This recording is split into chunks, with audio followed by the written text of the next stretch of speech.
This is the Benjamin Zulu Global. Welcome our viewers from all over the world to the home of the Heart Months. We're converging to learn together because when you know better, you can do better. And a better life is what we all want. Better work life, better family life, better personal life. Today we are talking about why men lose attraction to their wives over time. Yes, and be careful with this notion you hear, you can't eat the same meal every day, you know, we need variety, or, you know, you can get bored. People tend to bring that variety to justify straying from their marriage, as if they're looking for variety. As if they're looking, if you're such a wild animal, don't get married. You should put that on the table before you marry a person. It's dishonest to act like you want monogamy, you want loyalty. Then when you're inside, you call me the same meal. You liken me to food. You start saying, I'm boring because I'm the same person. If you believe you're inherently polygamous or polyamorous, whatever, go out. Don't change on me after you make me sign on this set of terms. Only down the line to start saying, like, you deserve a change. Don't I also deserve a change? How are you the only one I'm feeding? Is this just about you? So in marriage, it's only the guy should enjoy sex and he needs variety once in a while. Is a woman a robot? Well, there are those who allow. I've actually met those who allow each other to go out periodically, as long as you protect the family. But that is not viable. You can't protect the family when you're sleeping with another person. It's even a paradox. It's even a contradiction. I just want you to know that you cannot have it both ways. And the way marriage was instituted, and the only way psychologically we have peace, is when you know you are mine alone and I'm yours alone. People want marriage without discipline, without the price, without the cost. This is not possible. So we are saying, today we are discussing that, and I want you to be careful with the notion of that somebody has better rights to stray. If you believe you need to stray, put it on the table for me to know that I need that. And if it reaches a point where you feel like you don't want what we signed up for anymore, it is not viable, let me know. You should not be going behind my back and carrying all the treasure I have invested in you and taking it to strangers. Because you're exposing my health, exposing my name, exposing my peace, exposing my reputation, exposing everything. When you marry people, you have essentially carried everything you have and poured into them. Including finances. Yes. And finances sometimes it's how you can think. That's how much money you can make. When I affect your peace of mind until you can't create, you can't concentrate on your job, you can't focus, you can't be innovative. Sometimes people ruin your money by ruining your mind. You know, it's that they make you to stop performing, to stop hitting the targets, to stop getting, your milestones. You can't even focus on your dreams anymore. Sometimes it's not that they take away the money, it's that they take away the mind with which you make the money. We don't talk about that enough. Yes, we tend to forget that you're planting this person at the center of your nervous system. You know, this person can literally deflate you by a small act. Kabisa. And you now or even deflate you by the lack of a small act. Yes. They usually omission. They just don't reply the text. And you keep checking. You can't attend customers, keep checking. You can't reply to inquiries. You can't even sell. Clients are here, you're frustrating them, your moods are off because somebody has not replied the text. I'm even restarting my phone. You know. Maybe it's my phone. Or they reply with okay and a full stop. You know, passive aggressive. You are left there. So we tend to underestimate who we plant at the center of our nervous system and what they're likely to do in our lives. And one thing I want you to realize is this. We are coming to marriage, first of all, emotionally as equal humans. Yes, there will be a leader. There's one who's supposed to back up the leader. I'll be happy to submit, and as long as you're happy to lead, because I don't submit to the vacuum. Nobody can follow lack of leadership. We only follow strong leadership. We only feel safe when there's somebody in charge. When we are left exposed, that when I hope you are leading, things are falling apart. We are having to do the damage management for the way you are failing to show up. I can't feel secure. I will have to keep checking. And those people who do that usually will say, you need to trust me. It's because you don't trust me. You're always trying to fix everything. Yes. And yet we are here being asked why the rent is due 3 months and you're being talking like you're being paying. Yeah, just trust me. I know what I'm doing. You know? So we're talking about those kind of things that you hear society throwing around. As to we can't take the same meal every day. One person and the other person are not the same meal. We are not, don't liken examples that are not the same. How you experience each other physically and emotionally can have different taste every day, different variety every day. In fact, the body is only the gear lever. The experience is inside. It's the soul connection. Woohoo! It's how deeply we feel, and it's therapeutic. When you go there, it's poetic. When you are connected emotionally, the physical becomes a consummation. It's not the commencement. We don't start feeling when we touch. We start feeling before we even touch. Woohoo! And this other one is just a consummation, Yes. like a climax. Yes. Honestly, people who love each other, they are always connected and enjoying each other and feeling the other's presence on different levels. Yeah. The physical one is only one dimension. Yeah. So because they don't depend on physical, so they can't say, I'm bored of this physical. No. They can't be going to another physical. And again, the intimacy of physical act is too sacred because you're literally going into each other, and you can't do this with many people and still remain sane. Yeah. The psychology of human love is possessive and territorial. Can't imagine doing everything to you and another is doing the same. If I take this water and leave it here, you wouldn't take it. Why would you do that with a human body?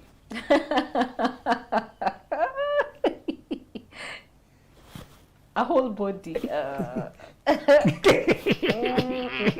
Honestly, if somebody was taking, thank you. Yeah.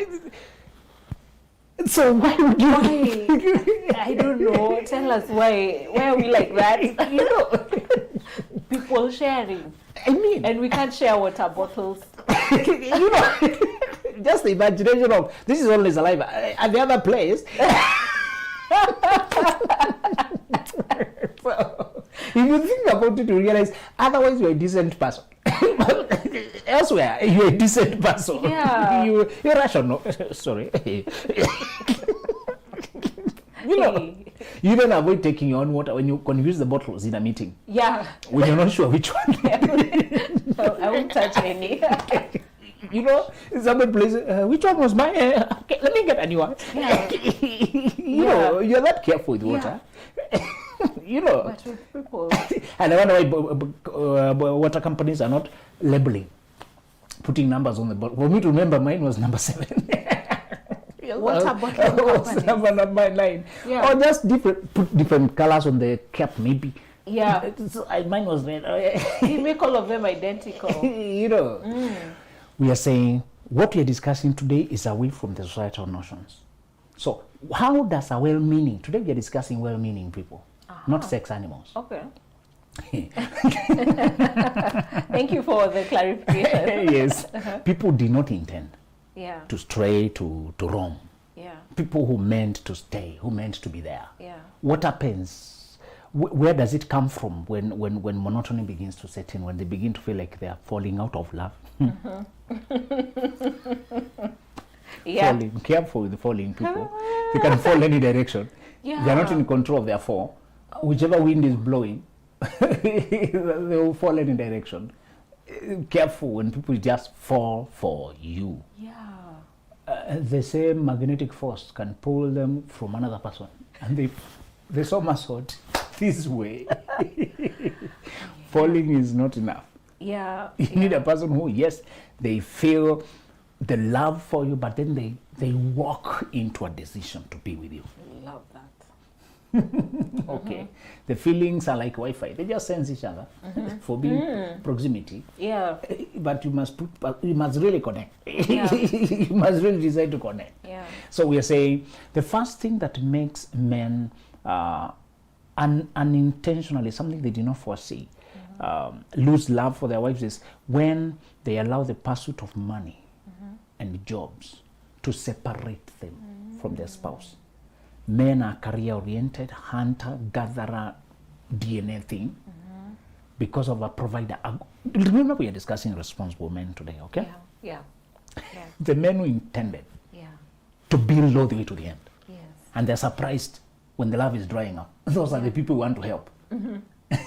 Okay?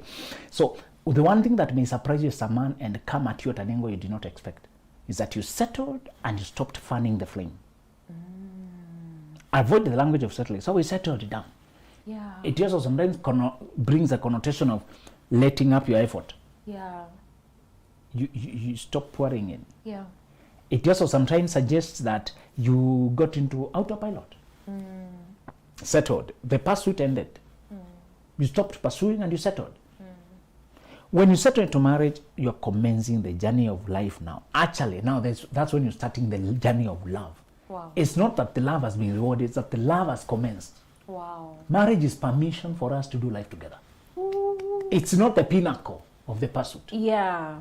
And then you leave me home, you go this way. Yeah. Traditionally, men would leave the woman there and go. Traditional marriage had no love. It was survival. And it was master-servant dynamic. If you borrow the traditional model, your love would dry up. Because those days, it was even sometimes somebody arranges a marriage. Don't care whether you have feelings or not. Yeah.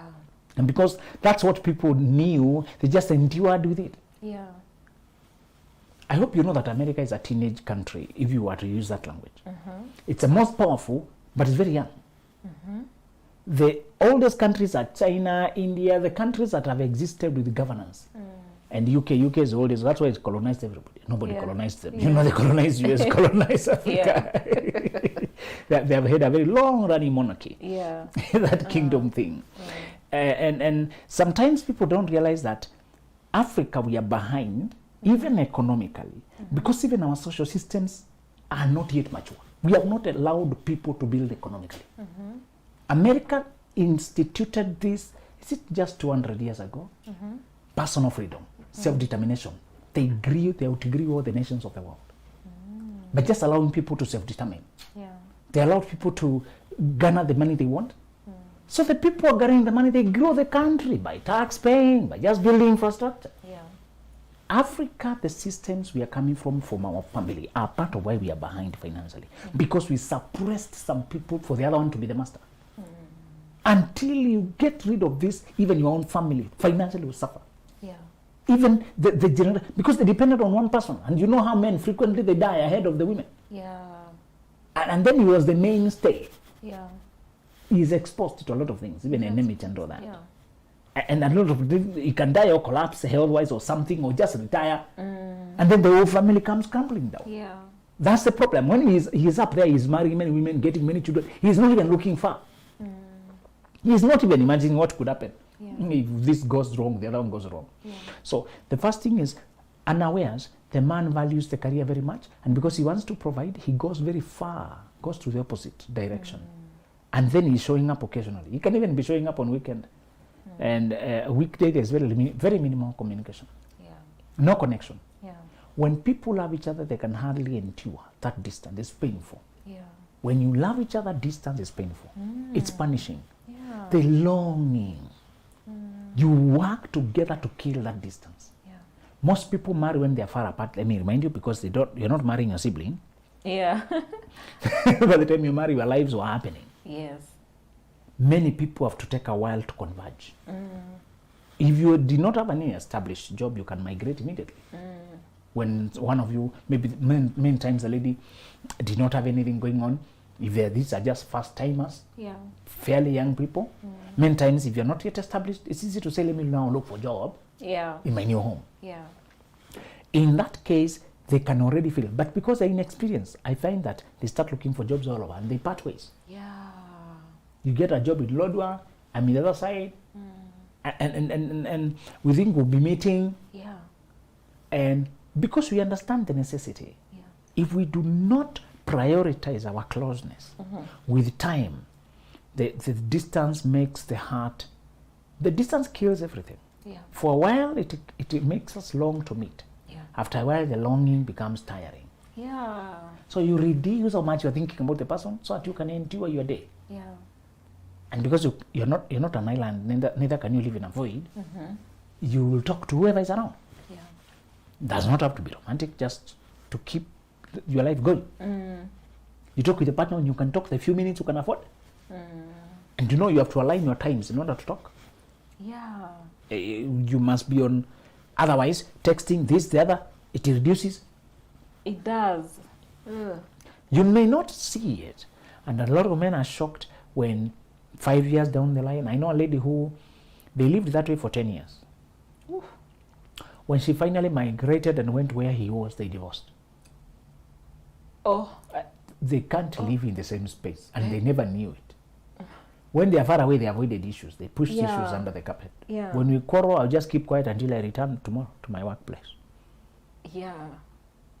I come back, the issue come up again, I avoid it for one more day and go back to my workplace. But you know what? I think she did the right thing, because otherwise she might have She stayed lived a much lie. longer. A lie.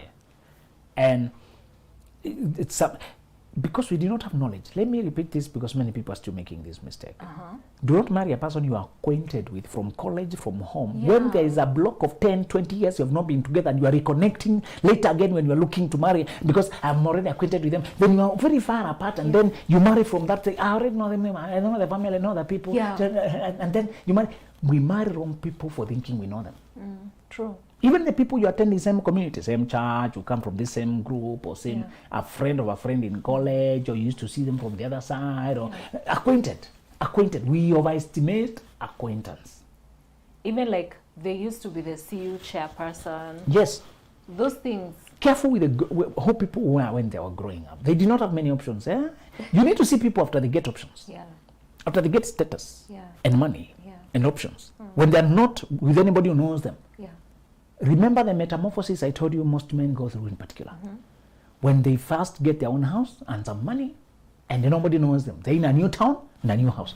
That person can start sleeping with so many women, and you never thought them to be like that. Yeah. They have options now, and nobody is asking them. Yeah. They don't have a reputation to live up to. Yeah. Nobody is asking them anything. The temptation comes storming. You are lonely, and you can make a phone call and somebody comes. You have chatted a few people there and they're welcoming. You look decent, like you have some money, some pocket change. People have lost themselves in that window that you thought you know them. Just between childhood and grown up, there's a window there. Yeah. And people must willingly subject themselves to accountability. Yeah. In fact, also want to cross that place safely. They never isolate. They keep their accountability friends around them. They keep talking, they even meet up and all that to be reminded of their values and what they live for. We forget sometimes. We forget. So this brother, if he does not know, he will come back 5 years later trying, and then he realizes we are strangers. We are seated there, we have no stories. We have forgotten how to be close. We have forgotten how to share little things. You know, love is just fun by those little things, jokes, teasing, closeness, fun. It's the silly little things. Yeah. The other form or stuff that we are husband, wife, and we are paying bills and we are in this kind of agreement, that's legalism, can't work. Yeah. Your feelings don't know legalism. So you do the bare minimum and we are there, and you're not even used to this person touching you at random, you're getting shocked. What do you want? What is it? Sorry. Because you're used to, that's not. Yeah. And that occasional, even if you think you're doing well because you're meeting weekends, I want to ask you to, one of these days, stay home for all week.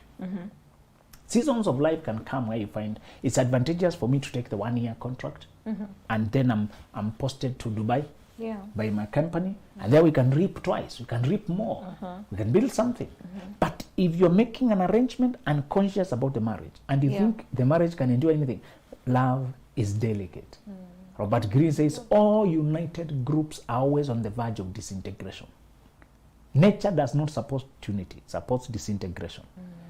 Our survival instinct does not naturally trust the other.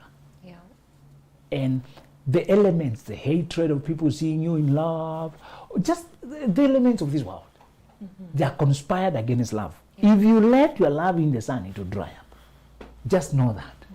If you don't actually decide to protect it, prioritize it, it will dry. Not over time.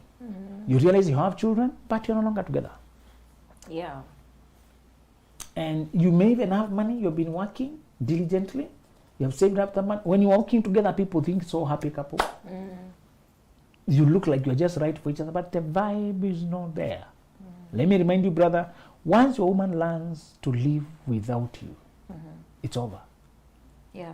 And these people may not even divorce you or bring chaos. It may just be logistics. Yeah. Everybody knows what they do. Yeah. And those men who retire, they go home, they find that the wife has a complete social life. Yeah. Where she goes on Wednesday for this meeting, and the other one for this chama, she has a complete life. Yeah. And you're more of an intruder. Yes. She's used to living life. There's a worker there who will make food for you because the worker makes lunch for everyone. Yeah. There's a staff there hired for that. Yeah. You can't tell this woman now to slow down, do this and the other. That's how she has survived, paid a lot of things, met responsibilities. She even knows the ground people more than you. And it's very bad when you're trying to instruct a worker under your compound and they're looking at you, who are you? I know my boss. You're not my boss. Yeah. Because you're a visitor here. Brothers, be careful. Don't be new. When you're retiring and you're coming home, nobody knows you. It's very honorable when a man is appearing and taking around in his farm. Yeah. The weekend is here, but you see him taking around, checking what is going on. Yeah. He is registering presence. Yeah. He is saying, I'm around. The one reason men drift out of love is unintentional. When they pursue value, career, pursuit of money, more than they pursue building the love that they started. The second unintended cause of men falling out of love, with their wives in particular, is when they don't allow the woman to become the chief advisor. Men are kings in their own small kingdoms. Every sober man has his own small kingdom. And the kings need advisors. People to help them think, a think tank, really. Yeah. So, the most important person in a man's life, in a man's career life, is the advisor. It's not the boss. It's not the colleague. It's the advisor, the person who validates his major decisions. The person who helps him bounce off his major decisions. Yeah. When you marry right, when you marry a person intentionally, mentally, and a person whom you are not hypnotized into signing up with them.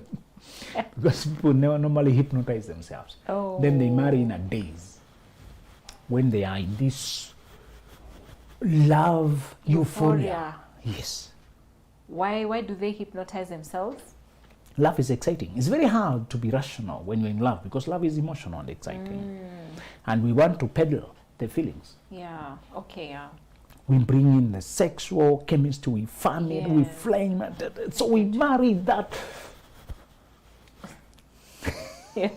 So there are those who are crossing the sexual lines already, and then there are those who they're not doing the act, but they are obsessing over the act. They're looking forward to the honeymoon night. Oh, yes. It's the same. You get obsessed in both ways. Yes.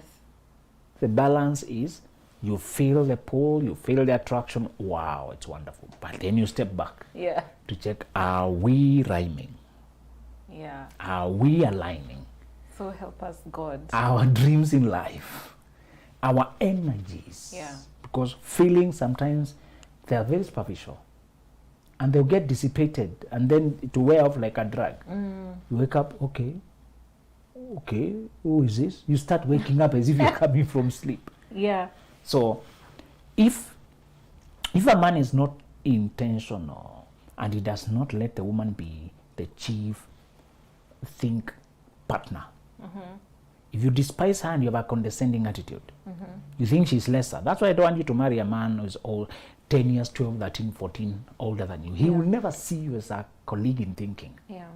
He will think with his boys in the bar, with his men over there. You consult those other people whom he thinks the mother or anybody. And you are there and you are watching things in your family being moved without you. Yeah. It will feel terrible. Yeah. And you are being told to just toe the line. I know what I'm doing. You're not a part of it. If you don't think of another reason not to marry outside your generation, that should be enough reason.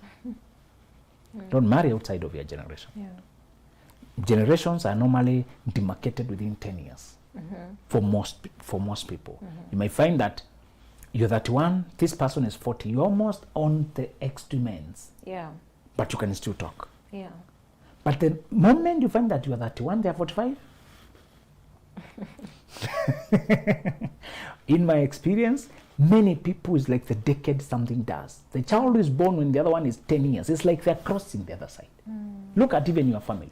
When there is 10-year gap, you tend to not speak same language. You do not even experience the same presidents, the same elections. You do not even see the same exams. The paper, the set books were already, literature was changing, curriculum was changing. Yeah. 10 years changes so much that even the musicians who are famous in your day, Yeah.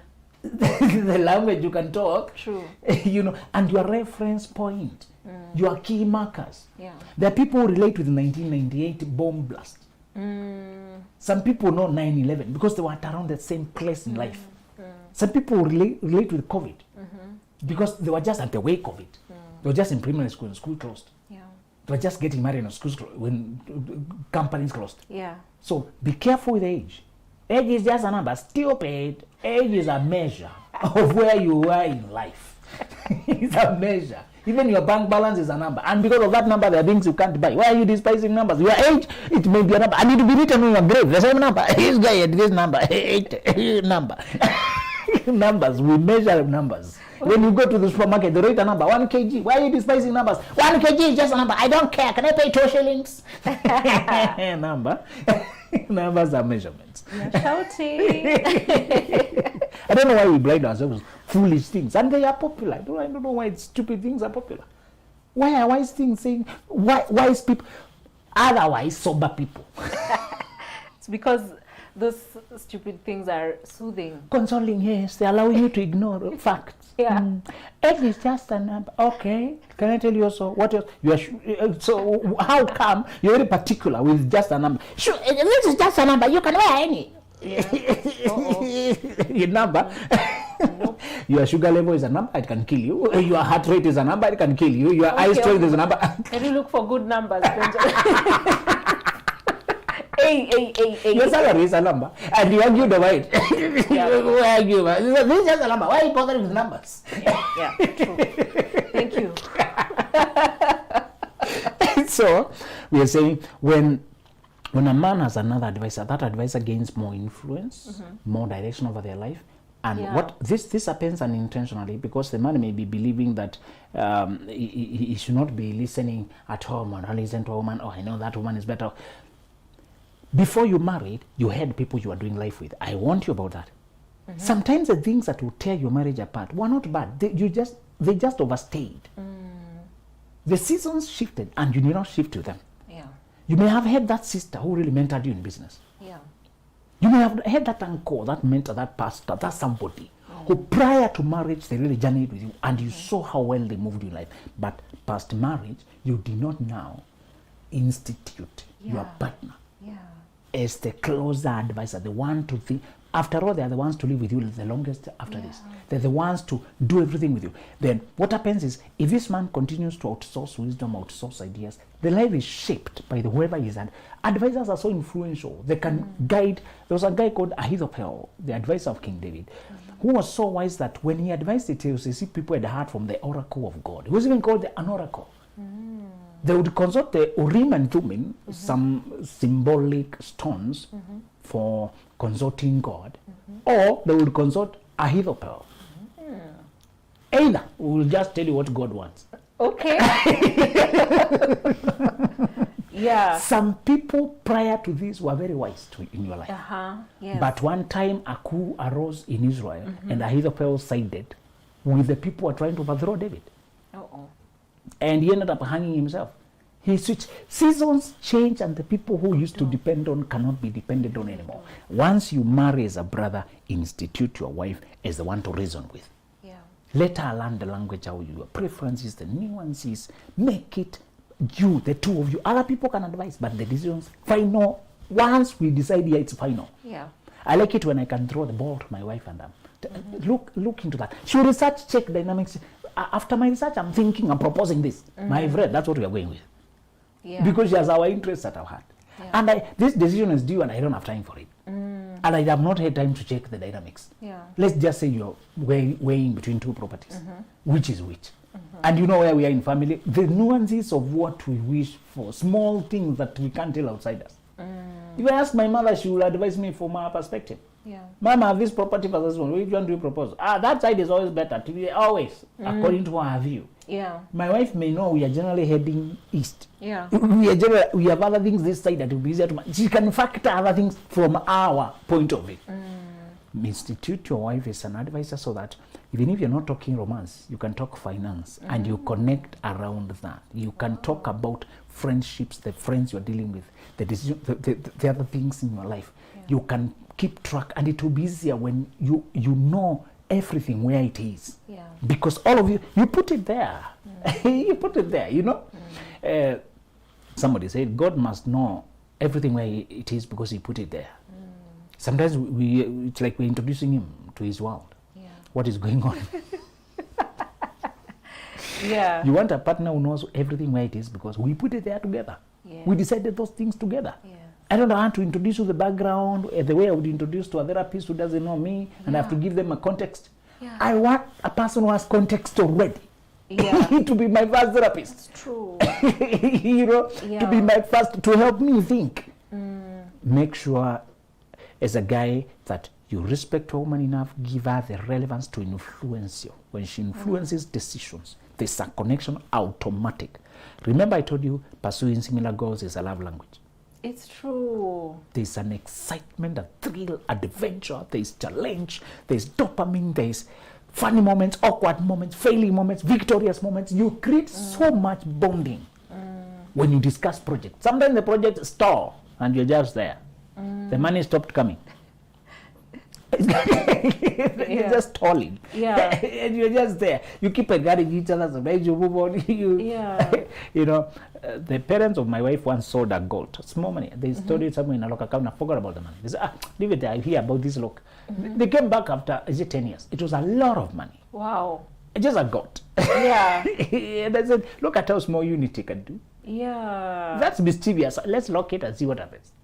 Well, they're lucky it was not post the currency change. Oh, yeah. You're right. Yeah.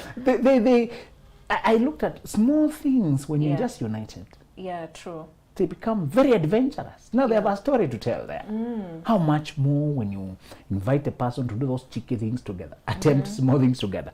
Men die and their properties are stolen by caretakers, by whoever, because the wife does not know you have a house in Mombasa, you have another one in Malindi, you have a plot in Kisumu, you hid. And people who know, they just take advantage of it. They can even forge contracts that you'd already sold it to them. And they can get it, or they just occupy and send somebody to chase them. That becomes their place. Just to warn you that you can build love by building closeness and relevance through advising. Yes. Wow, that's brilliant. I just want to remind you to get yourself a copy of Millionaire Moves. This is one of the chapters here talks about marrying a hungry fox. I think that goes so much in line with what you're saying by pursuing similar goals. Yes. So you can get this and all of Benjamin's work on www.benjaminzuluglobal.com, and thank you so much for watching. Bye. This is the Benjamin Zulu Global. Welcome our viewers from all over the world to the home of the Heartmans. We're converging to learn together because when you know better, you can do better. And a better life is what we all want. Better work life, better family life, better